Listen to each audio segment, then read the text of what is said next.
Bonjour à tous. On est ravis d'être là et en plus d'avoir été introduit superbement par le groupe SNEF qui en est fait également dans le monde de la course au large.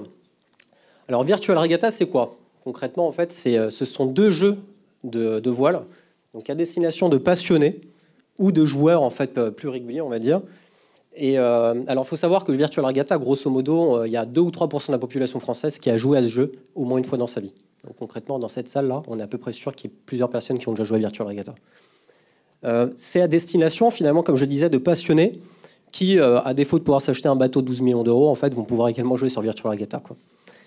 Il faut savoir que Virtual Regatta a été racheté en 2021 par le groupe 50 Entertainment, qui a été créé en 2018, qui s'est développé sur des jeux de communauté, à commencer par le bridge, puis d'autres jeux de cartes, et enfin donc, sur le e-sport. On parle beaucoup de sport, mais il y a également le e-sport qui se développe très fortement. Et donc, pour vous donner quelques chiffres, Virtual Regatta, aujourd'hui, il y a une vingtaine de personnes. C'est une cinquantaine de courses par an, dont un peu plus de la moitié de courses réelles. Quand je dis réelles, c'est-à-dire que sur une Transat Jacques Vabre, par exemple, celle qu'il y a en ce moment, elle existe sur Virtual Regatta. On y retrouve les bateaux réels, c'est-à-dire qu'ils sont tracés dans Virtual Regatta. On y retrouve la véritable météo. Donc, quand on joue à Virtual Regatta, on joue avec la météo réelle. Donc, on récupère des fichiers météo et donc... finalement, on est concurrent digitalement de ces vrais bateaux. Voilà. Donc, je vous propose de commencer par une petite vidéo. Alors malheureusement, il n'y a pas le son. Et en fait, concrètement, vous pouvez voir un petit peu ce que ça donne. En l'occurrence, sur la vue 3D, il y a plusieurs vues et c'est l'un des deux jeux. Donc, comme je disais, il y a un jeu qui est sur de la course au large. Donc, et qui peut durer, ça dépend du temps de la course, mais sur un Vendée Globe, ça va être 2 à 3 mois. Sur une Transat Jacques Vabre, en fonction de la classe de bateau que l'on choisit, eh bien, ce sera, on va dire, 2 à 3 semaines, grosso modo, un peu plus peut-être, enfin un peu moins pour les ultimes. Et donc voilà. Donc je vais laisser la parole à Adrien, qui est donc le producteur sur Virtual Regatta, qui va vous présenter le jeu un peu plus en détail.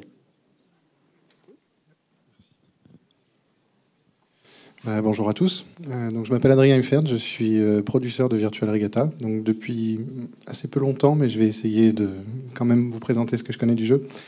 Il faut savoir que quand on parle de Virtual Regatta, on parle de deux jeux. Il y a Virtual Regatta Inshore et Virtual Regatta Offshore. Virtual Regatta Inshore est peut-être un jeu plus axé vers les professionnels de la voile, ceux qui connaissent, ceux qui sont capables de piloter un bateau, qui comprennent plein de paramètres techniques, qui déjà ne parlent pas de gauche et de droite, mais de bâbord et de tribord, qui sont capables de faire des calculs d'angle de vent pour être optimisés sur leurs courbes, etc. Donc c'est un jeu qui touche un public de niche assez peu nombreux, mais extrêmement passionné. Alors que Virtual Regatta Offshore, qui est donc notre deuxième jeu, s'adresse à un public beaucoup plus large, puisque déjà on va faire des courses, comme le disait Yvan, qui vont durer parfois jusqu'à 3 mois. Mais heureusement, on peut y jouer juste quelques minutes par jour, sur quelques petites sessions. À titre personnel, par exemple, j'y joue 5 minutes le matin, 5 minutes le soir. Ça me prend vraiment pas longtemps. Et c'est quand même un petit plaisir de voir qu'on a bien calculé ces routes, qu'on a fait des petits calculs de vent qui nous permettent de gagner quelques places sur le classement. D'autant plus qu'il y a énormément de joueurs, puisque, par exemple, sur la Transat Jacques Vabre, qui est actuellement en cours, je ne suis pas le premier à en parler, il y a des centaines de milliers de joueurs inscrits, et donc c'est pas rare de se connecter le matin et de voir qu'on a gagné 5000 places au classement. Ça fait toujours plaisir. Les deux jeux sont des free-to-play, avec différents moyens de se rentabiliser, mais c'est principalement Offshore qui est notre produit phare, puisque Inshore a un public beaucoup trop restreint. Il y a une chose qui est quand même très importante pour Virtual Regatta Offshore, c'est que je pense que c'est à ma connaissance le seul jeu qui a à ce point-là un impact du virtuel au réel et du réel au virtuel. On pourrait prendre par exemple Pokémon Go, qui a un petit lien entre le réel et le virtuel, mais je pense qu'on est quand même très loin de l'impact qu'on peut trouver dans Virtual Regatta. Par exemple, si je vous disais que le champion de Virtual Tennis a été invité à participer à un championnat en duo avec Federer, ça vous ferait bien rigoler, et il y a de bonnes raisons à ça. C'est parce qu'il n'aurait absolument pas sa place sur un set de tennis, il se ferait éclater en quelques secondes. Alors que chez nous, on a eu un champion qui a été sélectionné, qui s'appelle Basile, et qui a été invité à participer à la Transat Jacques Vabre, qui est actuellement sur un vrai bateau, alors qu'il il était censé être un joueur d'un petit jeu vidéo. Il se retrouve embarqué sur le plus grand événement de voile de l'année. Bon, il est effectivement accompagné par un vrai skipper, un professionnel, parce qu'on n'a pas envie de mettre en danger la vie de nos joueurs. Bon, même s'il n'y en a qu'un seul, bon, quand même, on y tient. Voilà, donc c'est une expérience unique qui nous permet bon, déjà d'avoir beaucoup de communication autour, puisque c'est un événement sportif réel qui se déroule en même temps sur un jeu. Voilà, je pense que c'est une valeur ajoutée que Virtual Regatta peut apporter à énormément de partenariats avec des marques, puisque quand on est capable de montrer sur le jeu des événements réels, et qu'en plus, les événements réels, par exemple, la météo a un impact sur le jeu. Bon, vous êtes tous au courant qu'il y a eu une énorme tempête au démarrage de la Transat Jacques Vabre, ça nous a bien embêtés, puisque soudainement, le monde réel venait s'inviter sur nos serveurs et nous disait que non, on ne pouvait pas lancer la course comme c'était prévu, qu'il fallait couper la course en deux, qu'on se retrouvait avec des index complètement mélangés. Bref, le monde réel a eu un impact sur le virtuel, autant que le virtuel a eu un impact sur le réel. Voilà. Pour vous en parler un petit peu plus en profondeur et de façon technique et bien plus renseignée, je vais laisser la parole à Laetitia Tin, ma collègue de Virtual Regatta. Bonsoir à tous, du coup Laetitia Tin, je suis Solutions Architect chez 52 Entertainment qui a racheté VR il y a de ça 2 ans. J'ai principalement travaillé sur le projet dans le cadre de son intégration au groupe, notamment parce que quand VR est arrivé, au niveau du contexte technique, en gros, le moteur de jeu était sur AWS et beaucoup d'autres services étaient sur une plateforme qui s'appelait GameSparks, qui nous a annoncé, quand on les a intégrés, qu'en gros, la plateforme fermait en octobre 2022. Ce fut donc un réel plaisir. Et donc, dans ce cadre-là, on a eu la chance d'avoir un accompagnement par AWS qui nous a mis en lien avec un de ses partenaires, Code Wizards, qui, heureusement, comptait parmi eux des fondateurs de la solution GameSparks de base. Donc, ils ont vraiment bien pu nous conseiller. Et on a eu le choix, donc, à ce stade, vu le timing de peut-être 9 mois, de soit réécrire toute la plateforme GameSparks et la porter nous-mêmes sur AWS, ou alors utiliser une plateforme tierce. Au final, on a fait le choix de partir sur une infra dont on avait le contrôle, et notamment pour plusieurs raisons qui sont que par rapport à l'évolution qu'on peut souhaiter pour notre produit.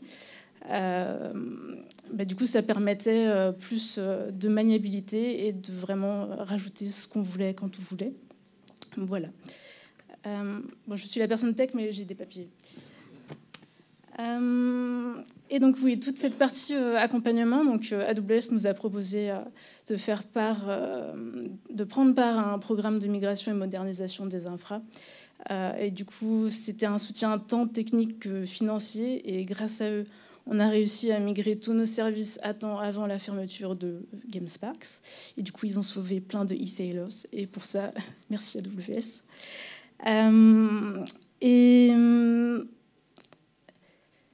Du coup, à l'époque, c'était c'était un jeu qui, au final, on pouvait simplement... Il y avait soit un client Flash sur PC, soit une interface HTML sur mobile. On pouvait changer de cap ou changer sa voile. Maintenant, c'est un jeu avec différents modes de jeu, des options. Et aussi au niveau de ces vents, en fait, qui sont maintenant très fins, qui sont 16 fois plus précis qu'avant, avec de l'interpolation spatiale et temporelle, et qui sont mis à jour beaucoup plus fréquemment. Et tout comme, au final, le fait d'être passé chez AWS et de profiter de performances vraiment beaucoup plus élevées, ça nous a permis d'améliorer notre moteur de jeu, qui est passé de 10 à 5, puis 1 minute. Et en fait, mine de rien, vis-à-vis des joueurs, ça s'est vraiment ressenti, parce qu'au final, le joueur avait plus rapidement un feedback des actions qu'il pouvait faire, et du coup, il reste plus longtemps en jeu pour faire des actions. Voilà. Et du coup, post-migration, une fois toutes nos contraintes techniques, ou tout du moins les majeures, réglées, ça nous a permis de prévoir une roadmap produit qui était bien plus riche que ce qu'on avait prévu de base avec la plateforme précédente. Et typiquement, ça nous a permis de penser en tout cas à rajouter dans le futur tout ce qui est des microtransactions pour des consommables ou des achievements, etc.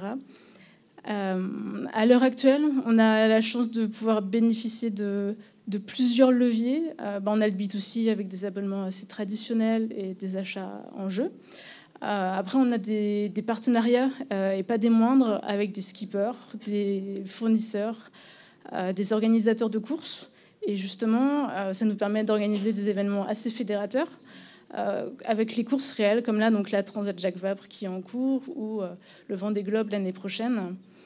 Et voilà. Et typiquement, sur ces courses, on tâche aussi un petit peu de bousculer les habitudes et de proposer des expériences inédites. Donc, comme le disait Adrien, il y avait du virtuel au réel, qui a permis à un joueur de prendre part à une aventure. Je trouve ça assez exceptionnel et impressionnant, enfin effrayant. Et aussi, l'année passée, sur la Route du Rhum 2022, on a proposé un challenge tech un peu sorti nulle part. En gros, on a proposé à différentes écoles de former des équipes pour qu'ils fassent en gros des IA de navigation.